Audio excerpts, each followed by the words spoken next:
What's it like for you being back here right now? Actually, I don't like this area.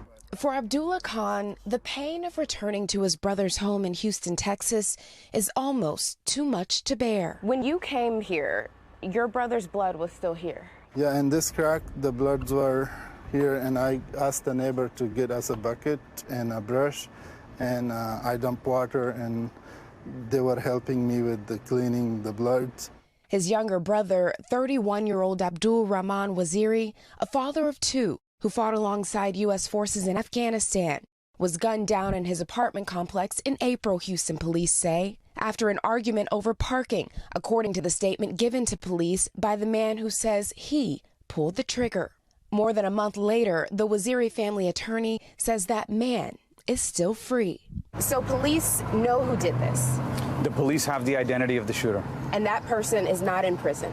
He has not been arrested. He has not been charged, to my knowledge. Why?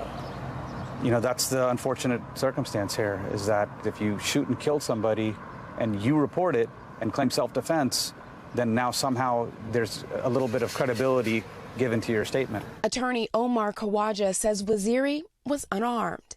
He provided surveillance video from the night of the shooting that appears to show Waziri's white Toyota Camry pull into the complex. So his car is now parked over there. You can see emergency flashers on because we believe he's just getting out temporarily to check his mail. Now you see the shooter's car pull up behind him. 30 seconds later, a black Kia sedan arrives. That's Mr. Waziri walking. He turns around. He's talking to someone, right? That could be the shooter. There's pointing. There's pointing, there's gesturing. Mr. Waziri's walking back towards the mailbox. You see the shooter go back towards his vehicle. What happens next is not entirely clear. He comes back because something is happening over here. With the cars. And we believe that's when the shooter was vandalizing his car. And the family's attorney says that an altercation between the two men happened somewhere around here, at which point the alleged shooter returned to his car and retrieved a gun. From what we heard from witness testimony, Mr. Waziri got the better end of that very brief altercation. And then he started going back to his car to leave, and the shooter runs back to his vehicle, grabs a gun, opens fire on Mr. Waziri as he has his hands up saying, "Don't shoot me." While on the scene, police say they were approached by a man who identified himself as the shooter, but after consulting with the Harris County District Attorney's Office, released him. The DA's office tells NBC News it's awaiting additional information from investigators before making a charging decision. For the U.S. Green Berets, whom Waziri put his life on the line to protect, all of it is unconscionable. It makes me extremely upset. Ben Hoffman served as a Green Beret for almost 2 decades, including 6 tours in Afghanistan.